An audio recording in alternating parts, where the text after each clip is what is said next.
édito du jour est en compagnie d'Erwan Quigno. Bonjour Erwan. Bonjour Mélissa. Europe's Coming, 15e épisode de donc Guineco et Dodo Lassomour, contributeur net de l'Europe, c'est l'Eurostat qui le dit. Oui, Eurostat qui nous dit que la consommation de drogue comme la prostitution serait des échanges comme les autres. Activités légales ou non, elles contribuent à l'activité économique et doivent donc apparaître dans nos calculs de richesse. Incrédule, j'ai vérifié, Eurostat qui publie toutes sortes de communiqués de presse sur la santé industrielle, l'économie circulaire ou le prix de nos logements, n'a même pas daigné publier le moindre démenti ou petit texte explicatif. Les Européens sont priés de s'aligner. Par lâcheté, l'INSEE s'y est donc plié. Certes de mauvaise grâce, mais s'y plie quand même.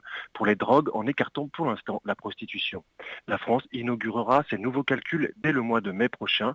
La révision portera sur l'ensemble des résultats publiés par l'INSEE, c'est-à-dire depuis 1947. Au début, on sourit, mais jaune, très jaune. Le PIB, ce n'est pas une donnée excentrique pour illuminer ou expert en mal de sensations, c'est le thermomètre de nos sociétés dites modernes, une vache sacrée. C'est l'alpha et l'oméga à l'origine de toutes nos politiques publiques.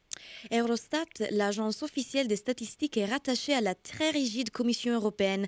L'agence dispose d'une aura internationale. On l'a dit, indépendante, méthodique dans ses publications. Comment a-t-on pu en arriver là ? Par mimétisme et inconséquence aussi. L'histoire d'une dérive partie des Pays-Bas. De par son histoire coloniale, les Néerlandais présents en Asie furent en première ligne dans le combat contre l'héroïne. Aussi, pour en limiter les dégâts, le pays a pensé qu'il était impossible de courir deux lièvres à la fois. Il fallait donc tolérer le cannabis pour gagner le combat des drogues dures. Après un rapport retentissant publié en 1972 et intitulé Le Chambre, quand on tire sur la corde, le gouvernement néerlandais en accepte la consommation personnelle et les coffee shops en 1976. Les Pays-Bas sont alors le premier pays au monde à prendre une telle mesure. Suivant cette même logique et guidé par ses influences libérales et libertaires, le pays décide en 2000 de distinguer prostitution volontaire et non volontaire en mettant fin à un interdit quasi centenaire des bordels et des proxénètes. Les policiers pouvaient alors se concentrer sur la prostitution illégale et le trafic d'êtres humains. Mais quelles implications européennes ?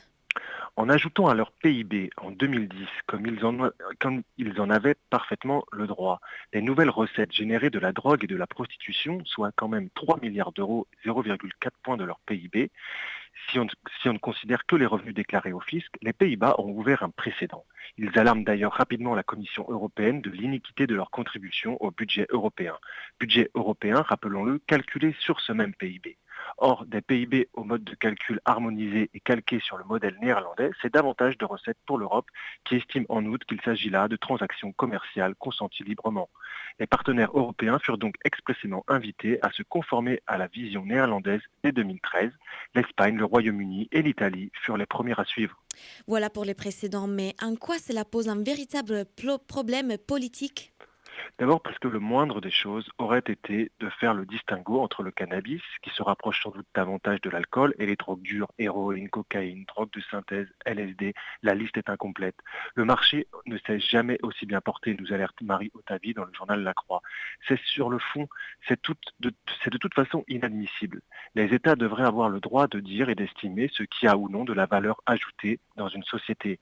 Qu'Eurostat conseille aux États membres de l'Union européenne de calculer un tel chiffre, de multiplier la quantité consommée de drogue par le prix moyen ayant cours dans la rue, tout en jouant sur les paramètres du ratio de pureté, des produits de stupéfiants et des coûts de transport et de stockage des narcotrafiquants, c'est tout simplement hallucinant.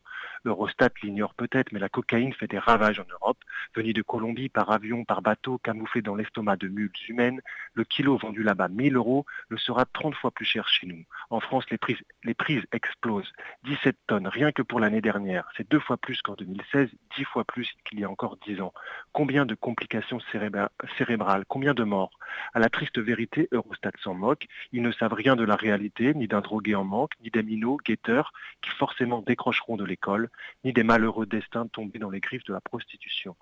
Pour ces statisticiens déconnectés de tout se vaut, la vente d'une voiture, d'un aspirateur, d'une dose ou d'une passe, quelle différence? Le marché, rien que le marché, on nage là en plein relativisme. Et de quelle manière l'Europe pourrait-elle en tirer les conséquences ? De deux manières, me semble-t-il. D'abord, en mettant un terme aux contributions étatiques du budget de l'Europe. Les comparaisons néerlandaises n'auraient ainsi plus lieu d'être. Qui plus est, les inconvénients du mode de financement de l'UE sont manifestes et indépassables. Vous vous souvenez du célèbre I want my money back de Thatcher, repris d'ailleurs récemment par Jean-Luc Mélenchon. Chacun attend son hypothétique juste retour, de toute façon biaisé. Disons-le clairement, les contributions étatiques pour financer l'Union européenne, c'est un boulet pour l'Europe. Le mécanisme actuel fonctionne si mal qu'il a même été décidé sous Jacques Delors de renégocier les factures des uns et des autres tous les 7 ans seulement, afin de ne pas démultiplier les transactions de marchands de tapis, les blocages et les psychodrames. Les instances élues ou nommées en Europe comme le Parlement européen et la Commission européenne étant renouvelées tous les 5 ans, donc pour 3 ans de moins que le décalage temporel ainsi créé est croquignolesque et à milieu de toute considération civique et démocratique élémentaire. Le budget européen doit absolument trouver ses propres ressources financières, taxes sur le carbone, taxes sur les transactions financières, part de l'impôt sur les sociétés. Les différentes options sont légion, mais indispensables pour venir alimenter le budget commun et sortir de l'impasse actuelle. Ce sera l'un des enjeux des élections européennes. Enfin, l'Union européenne pourrait créer et mettre en exergue son propre indicateur. Le calcul du PIB est insatisfaisant et incomplet. Tirons-en ensemble les conséquences, car le PIB ne reflète que de l'activité, qu'elle soit légale ou illégale, qu'elle soit créatrice ou destructrice de nos neurones, de nos corps, de nos libertés. Le PIB se plaît des inondations, des accidents de voiture et des guerres. Faire et défaire, c'est toujours travailler et produire, doit-il penser. Mais à quelle fin? Changeons-le, transformons-le en s'appuyant sur d'autres indicateurs comme l'IDH, l'indice de développement humain, qui existe déjà, créé en 1990 par le Programme des Nations Unies pour le développement. L'outil se fonde sur 4 critères: le PIB par habitant, mais aussi la santé, le niveau d'éducation. La prise en compte des inégalités a été introduite en 2011. Derrière la Norvège, l'Allemagne est 4e, les Pays-Bas 7e et la France 21e. Tout juste derrière, la Russie, la Roumanie 50e ferme le tableau européen.